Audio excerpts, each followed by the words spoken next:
L'agneau, le bouc et le taureau dans la Pâque, c'est donc cette grande pensée qui nous accompagne depuis peu sur votre télévision. Aujourd'hui, nous allons prendre la deuxième orientation. Allez, nous parlerons de mourir comme un bouc. Ça sera avec le même invité de la fois dernière, le pasteur David Makunga, qui est visionnaire des assemblées Rocher de Zage de Colosie. Eh bien, il nous fait encore cette grâce de participer à nouveau dans ce magazine. Il est déjà avec nous. Pasteur, bonjour et bienvenue. Merci beaucoup, bien-aimé Arcel. Nous vous disons merci de porter un regard sur nous parmi tant des pasteurs, mais vous avez jeté un regard sur nous pour que nous venions expliquer quelque chose qui va bénir plus d'une âme. Amen. Alors, nous allons déjà prendre la deuxième orientation. La fois dernière, il s'agissait justement de parler de attraper comme un agneau. Les explications étaient données. Le tout était dans justement cette forme de faiblesse que Christ a préféré revêtir afin de descendre ici-bas sur la terre pour sauver l'humanité tout entière. Et bien, aujourd'hui, nous allons bien entendu rentrer dans mourir comme un bouc. Et finalement, c'est toujours Christ qui doit mourir comme un bouc ou sinon, c'est quelqu'un d'autre. Merci beaucoup. C'est toujours Christ qui va, cette fois-ci, mourir comme un bouc. Dans l'émission de la fois passée, je n'avais pas éclairé quelque chose là sur l'agneau. Allez-y. L'agneau, Christ, il a affirmé d'être attrapé comme un agneau, ça veut dire qu'il était faible. Quand il a été attrapé dans le jardin de Gethsemane, ils sont venus l'attraper et puis il leur dit, qui cherchez-vous? L'Écriture dit, ils étaient tous tombés. Et la deuxième fois, il leur pose la même question, qui cherchez-vous? Il dit, nous cherchons Jésus de Nazareth. Ils sont encore tombés à nouveau. Alors, quand il dit, me voici, quand Jésus répond, il dit, me voici, mais il y tombe. Quand Jésus répond, il dit, me voici, il y tombe. Pourquoi ça? Les me voici de Jésus, c'était les rugissements du lion. Alors Jésus a compris, en tant que lion, personne ne peut m'attraper. Alors il est retourné dans la chambre, il s'est transformé en agneau et maintenant il dit, me voici, attrapez-moi. Et c'est comme ça qu'on l'a attrapé. Or, un agneau, c'était un animal qui devrait être tué dans la ville et devrait être mangé dans la ville. Vous comprenez? Vous allez prendre Exode 12, versets 4 à 5. L'agneau devrait être tué dans la ville et le partager avec même les voisins dans la ville. Maintenant, quand Christ a été attrapé, j'ai vu cet aspect, il a été attrapé comme un agneau, mais pour mourir, un agneau ne devrait jamais mourir en dehors de la ville. C'est là que déjà la pensée commence et je commence déjà à répondre à votre deuxième question. Je prends Lévitique chapitre 16. Dans Lévitique chapitre 16, on nous parle d'une histoire d'expiation, le travail d'expiation ou encore le travail expiatoire. Et là, on nous présente deux boucs. L'Écriture dit, vous allez prendre deux boucs. C'est Dieu qui parle à Moïse. Un bouc sera pour Azazel et un autre bouc sera pour l'Éternel. Vous comprenez? Alors, ces deux boucs-là, c'est lui qui devrait être pour l'Éternel. Aaron, le sacrificateur, devrait imposer ses mains et il devrait confesser le péché du peuple. En confessant le péché du peuple, on va égorger ces boucs, on va prendre le sang du bouc. Le souverain sacrificateur va entrer dans les lieux très saints. Avec ce sang-là de bouc, il va faire l'expiation sur le propitiatoire. Et le propitiatoire, c'était le couvercle de l'arc, et plutôt de l'arche de l'alliance. Alors, et puis il va maintenant sortir et il va prendre le deuxième bouc. Le deuxième bouc, il va encore imposer ses mains, il va confesser le péché du peuple. Et après quoi, qu'est-ce qui va se passer? Maintenant, Aaron va prendre ces boucs, il va les commissionner avec un commissionnaire. Et ce commissionnaire va aller avec le bouc pour Azazel en dehors de la ville dans les déserts. Or, nous savons que le bouc, c'est un animal qui ne résiste pas au désert. Le bouc, si vous le mettez dans le désert, il va mourir. Ça veut dire amener le bouc dans le désert, c'est aller le tuer. Parce que le désert, un seul animal a la capacité de traverser le désert, c'est seulement les chameaux. Et là, je profite pour vous dire que personne ne sera sauvé s'il ne prend pas la forme d'un chameau. Qu'est-ce que je veux dire par là? Parce que le chameau, quand il traverse le désert, avant de s'engager dans la traversée du désert, d'abord il va aller au torrent. Quand il va au torrent, il va s'approvisionner et il va remplir ses 4 poches. En remplissant ses 4 poches, maintenant il commence son voyage. Mais malheureusement aujourd'hui, quand quelqu'un n'a pas rempli ses 4 poches, il ne saura pas traverser le désert. Et le désert, c'est un monde, c'est un endroit où il n'y a pas de l'eau. Un endroit où il n'y a pas de l'eau, je pose la question à Jésus, c'est quoi l'eau? Jésus me répond que lui-même, il est l'eau de vie. Et l'eau de vie, c'est la parole. Nous comprenons que le désert, c'est un monde sans la parole de Dieu. En d'autres termes, c'est un monde païen. Ça veut dire, pour traverser le monde païen et sortir vainqueur et aller même dans l'enlèvement, il faut d'abord remplir les 4 poches. C'est un enseignement encore qu'on peut-être on parlera dans les jours qui viennent. Alors quand on prend le bouc, on le laisse dans le désert, il va aller mourir. Et si j'ai compris comment est-ce qu'on a attrapé Jésus comme bouc, on a attrapé Jésus-Christ comme un agneau, mais pour le tuer, on a, comme lui quand il est venu, il devrait accomplir Luc chapitre 24, le verset 44, là où il dit, il fallait que s'accomplisse de moi tout ce qui a été dit de moi dans la loi, dans les psaumes et dans les prophètes.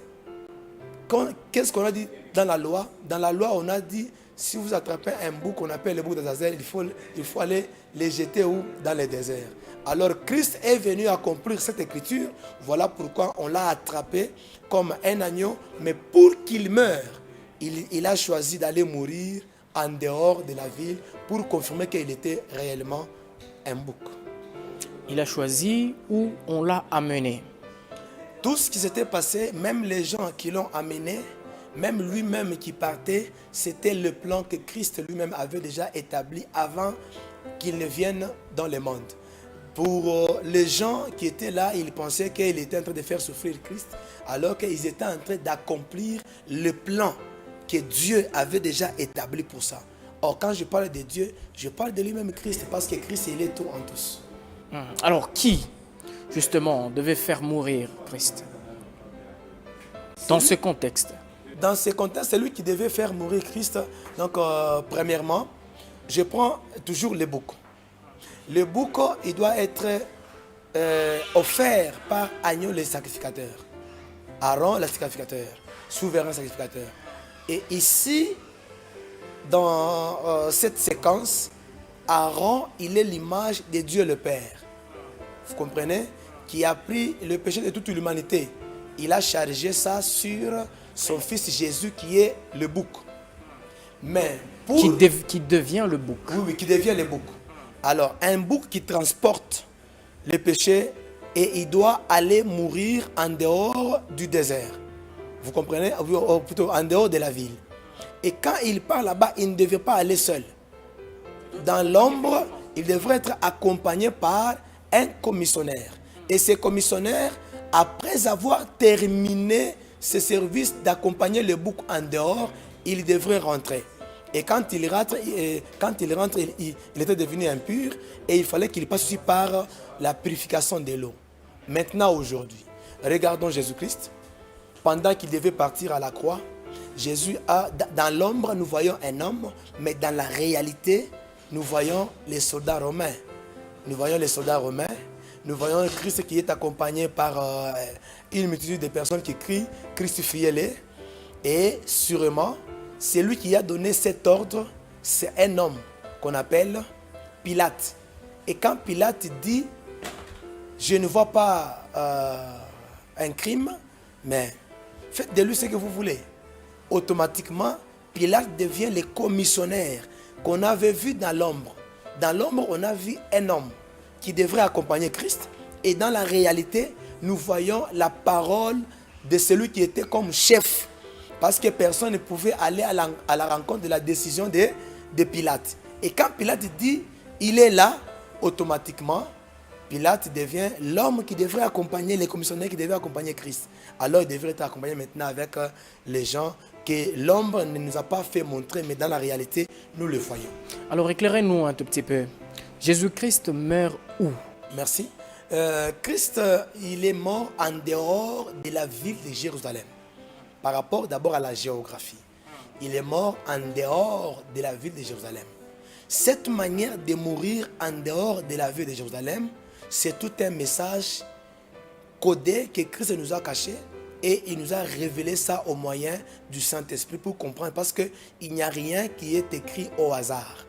La question que nous devons nous poser, pourquoi il est mort en dehors de la ville? J'allais y arriver. Alors que dans Ésaïe 53, on nous a présenté les tableaux, il est comme un agneau. Et un agneau ne devrait pas mourir en dehors de la ville. En dehors de la ville. Alors c'est comme ça que Moïse vient nous expliquer avec les deux boucs, comme je vous ai dit tantôt.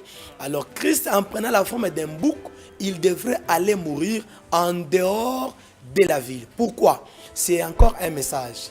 Quand il meurt en dehors de la ville, c'est pour ainsi dire que cette fois-ci, il n'est plus pour Israël, mais il est maintenant pour les gens qui sont en dehors de la ville de Jérusalem, qui sont nous les gens du désert. Nous les gens du désert, c'est nous les païens qui n'avons pas la parole de Dieu, qui n'avons pas Christ, qui n'avons pas la connaissance, qui n'avons pas les promesses du salut. Alors quand Christ va mourir en dehors de la ville, ça veut dire c'est Christ qui est donné qui est donné à nous les gens des nations, nous qui n'avons pas la promesse du salut, nous qui n'avons pas la vie, nous qui n'avons pas l'eau, nous étions les peuples et les salles du désert qui devaient s'évaporer à n'importe quel vent qui pouvait venir. C'est un peu ça. Croyez-vous que si Christ était mort à Jérusalem, nous ne serions pas appelés chrétiens aujourd'hui? Nous devrions toujours appeler chrétiens. Pourquoi? Parce que nous expliquons les choses, parce que quelqu'un peut lire Lévitique 16, il dit, bon, je vois ici un bouc qui meurt, et l'autre, on le prend, on l'amène en dehors du désert. Ça signifie quoi cette écriture? L'apôtre Paul dit, l'écriture tue et l'esprit donne la vie. En d'autres termes, l'écriture sans interprétation, ça donne la vie. Et plutôt ça donne la mort. Alors si vous lisez seulement l'écriture comme ça, vous le lisez, et puis vous ne comprenez rien, mais ça peut vous tuer. C'est comme ça que vous allez voir aujourd'hui, il y a des gens qui lisent mal les Saintes Écritures, ils ont lu sans pour autant chercher l'interprétation. Ils commencent à vendre de l'eau, ils commencent à vendre des pommes, ils commencent à, vendre, à donner les balais, ils commencent à vendre de l'huile. Tout ça pourquoi? Parce qu'ils ont mal lu. Ils ont lu dans la Bible, par exemple, dans Matthieu 25, on cria, voici l'époux, allez à sa rencontre. Et les autres qui ont manqué le départ, donc on leur avait fait quoi? D'aller payer de l'huile. Ils ont pris cette écriture-là, d'aller payer de l'huile, et aussi ils commencent à vendre de l'huile dans leurs églises. Et ça, c'est une déviation. C'est pour ça que je vous ai dit que lorsque l'écriture n'est pas interprétée, ça donne la confusion, ça donne la mort. Alors, pasteur David, je rentre avec vous sur cette portion d'écriture des Lévitiques qui parle de bouc. Oui. Est-ce que le contexte dans lequel vous êtes en train de nous emballer, oui, c'est le contexte authentique ou c'est un contexte, ou c'est une révélation que vous avez reçue? Non, ce n'est pas moi qui ai reçu. En fait, la Bible, c'est déjà une révélation et elle s'interprète. Vous avez été autrement éclairé. Elle s'interprète, oui. Elle s'interprète elle-même. Vous voyez, quand je parle de bouc, j'ai lu. Je n'ai pas fait sortir une pensée dans ma tête pour dire que voilà, les boucs, ça signifie ça. Non. Je vois un mouvement de Christ qui accepte d'aller mourir en dehors de la ville, alors que la Bible dit, lui en tant qu'agneau, tel qu'il nous a été présenté par Jean, que voici l'agneau de Dieu qui ôte le péché du monde. Il ne devrait jamais mourir en dehors de la ville. L'agneau doit mourir dans la ville. Mais pourquoi il est allé mourir? Ah, j'ai compris que Moïse vient, il me dit non, Christ est venu accomplir toute écriture. Dans la loi, Dieu m'avait dit de prendre un bouc et ce bouc-là devrait être amené en dehors de la ville. Alors nous comprenons Jésus-Christ quand il est venu, comme il devrait accomplir la loi de Moïse dans son entièreté. Alors il a accepté de mourir comme un bouc. Et je vous ai dit que la pensée qui est là-bas, parce que les gens de la ville de Jérusalem, directement, ce sont les enfants d'Israël. Et nous, on ne peut pas avoir la vie si nous sommes en Jérusalem. Non. notre vie, c'est Christ qui a quitté Jérusalem. Il est venu nous suivre, nous les gentils, nous qui étions dans le désert. Comme je vous ai dit que dans le désert, c'est un endroit où il n'y a pas de l'eau. Ça veut dire que c'est un endroit où il n'y a pas la parole, il n'y a pas la connaissance, il n'y a pas la promesse du salut. Alors Christ devait venir vers nous. Maintenant, en venant vers nous, il a pris la forme d'un bouc. Et c'est comme ça que Christ, il est le bouc d'Azazel. Christ dit à qui d'aller et de faire de nations des disciples. Cette promesse-là, il a fait donc, premièrement aux apôtres, selon Matthieu chapitre 28. Chapitre 28. Ouais, ouais. On reste aux apôtres. Oui. On reste à ce niveau. Oui. C'était à Jérusalem qu'il a fait cette promesse. Oui. Donc ça signifie qu'il y avait déjà de bases sur lesquelles on devrait se reposer afin que l'évangile nous parvienne, nous aussi. C'est comme ça que... Soit vous êtes en train de parler de la vie, enfin vous êtes en train de parler du salut, ou sinon vous parlez de l'évangile. C'est là que j'ai confusion à bien vous comprendre. Merci beaucoup, frère Arcel. Bon, je vais d'abord essayer aussi de vous comprendre. Quand nous parlons de l'évangile, c'est de l'évangile que vient le salut. Le cri de l'évangile c'est quoi? C'est le message qui annonce Christ. Quand nous croyons à ces messages-là, nous obtenons le salut. Vous comprenez? Il a laissé la mission aux apôtres, mais aucun des 12 n'a reçu le mandat d'apporter l'évangile aux nations. D'ailleurs, si je vais encore remonter avec ma pensée, je vais dire qu'en dehors de Pilate, qui nous a amené Christ par sa condamnation, nous voyons aussi un autre apôtre qui est l'apôtre Paul. L'apôtre Paul, dans Actes chapitre 9, c'est maintenant lui qui reçoit la mission. Et la mission qu'il reçoit, c'est de prendre Christ, agneau d'Israël, l'amener chez nous, les gens des nations, pour que nous recevions ce message qui nous a été annoncé d'une forme imagée par sa mort en dehors de la ville. Mais l'apôtre Paul est le fruit d'un apôtre qui a justement été parmi ceux-là pour qui Christ est venu. Effectivement. Quand lui reçoit le salut, il est sauvé, alors Christ lui donne une mission. D'ailleurs, dans Actes chapitre 13, il dit « Mettez-moi à part Saul et Barnabas pour l'œuvre à laquelle je les ai appelés. » Mais Paul, lui, il a reçu mandat d'apporter l'évangile aux nations. Tandis que les 12 qui étaient avec Christ dans la chambre haute, aucun d'eux n'a reçu le mandat d'aller prêcher aux nations. Non, non. Ça, si l'évangile nous est parvenu aujourd'hui, c'est par cette image-là de Christ qui est mort à la croix en dehors de la ville de Jérusalem. C'était une forme de nous dire que maintenant il a fini son travail d'un agneau donc à Jérusalem. Cette fois-ci maintenant il est jeté aux gens il est donné aux gens du désert, nous les païens, pour donc dans la forme de qui? Dans la forme de quoi plutôt? Dans la forme d'un bouc. Et pour que ce message-là parvienne à nous, Jésus a utilisé un homme qui s'appelle l'apôtre Paul. Et c'est au travers de l'apôtre Paul que l'évangile nous est parvenu. Si je parle de Christ qui est attrapé comme un bouc, je parle de Christ qui meurt, qui accepte d'être attrapé de cette manière, afin qu'on puisse donner le salut aux nations, ou encore le salut à ceux-là qui n'avaient pas la promesse d'être sauvés. Alors on va finir. Qu'est-ce qu'on peut retenir justement de mourir comme un bouc? On retient quoi de manière brève? De manière brève, je vais affirmer que Christ était mort. Il était attrapé comme un agneau et il est mort comme un bouc. Regardez, quand un agneau meurt, il ne crie pas, il ne bêle pas. L'agneau est calme et vous allez juste voir les larmes qui coulent. Il ne fait rien. Mais quand un bouc est en train d'être égorgé, le bouc ne se tait pas. Il bêle beaucoup. Je pense que vous me comprenez. Vous allez voir avec Christ, quand il part à la croix, là il n'était plus agneau, mais il est devenu bouc. Et c'est comme ça qu'il a commencé à bêler. Quand il a fait bé, vous avez compris comme s'il a dit, Père, entre tes mains, je remets mon esprit. Je pose la question à Jésus. Pourquoi toi tu es un agneau? Tu es en train de te tuer. Mais pourquoi tu fais trop de bruit à la croix? Il dit, ici à la croix, j'ai déjà changé de casquette, je prends la forme d'un bouc. Et ici, je dois parler. C'est comme ça qu'un bouc, quand on est en train de le tuer, il fait trop de bruit. Il bêle, bé, bé, bé. Avec Christ aussi, en tant que bouc à la croix, il a fait parler, donc il a fait sortir cette parole. Il a dit, entre tes mains, je remets mon esprit. Il a dit, Père, pardonne les gars, ne savent pas ce qu'ils font. Tout ça, ça affirme que c'était le bêlement du bouc d'Azazel qui devrait être donné aussi aux gens des nations. Et quand il fait la promesse en disant que fils, voici ta mère, et mère, voici ton fils, c'est directement la constitution de l'église. Or, cette église-là devrait être composée de 99% de païens et 1% seulement des juifs. Parce que l'église que Christ viendra prendre, la majorité, ce sont nous, les gens des nations. Parce que pour Israël, Israël l'a refusé. Selon Jean chapitre 1, le verset 11. Israël l'a refusé. Il est venu chez eux, mais Israël ne l'a pas cru. Israël l'a refusé. Alors, on lui a amené chez nous et nous l'avons cru.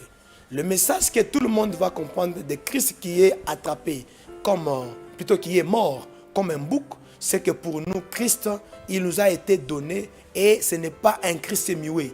Il parle. Il a parlé et sa parole, ce sont les bêlements du bouc. C'est cette parole qui fait quoi? Qui nous sauve. S'il n'y a pas le bêlement du bouc, il n'y a pas le salut. En d'autres termes, s'il n'y a pas la parole de Christ, il n'y a pas le salut. Un agneau ne parle pas. Un agneau ne réagit pas. Quand on veut le tuer, il ne réagit pas. Mais un bouc, il est belle. C'est comme ça que Christ, notre Seigneur, il est mort comme un bouc.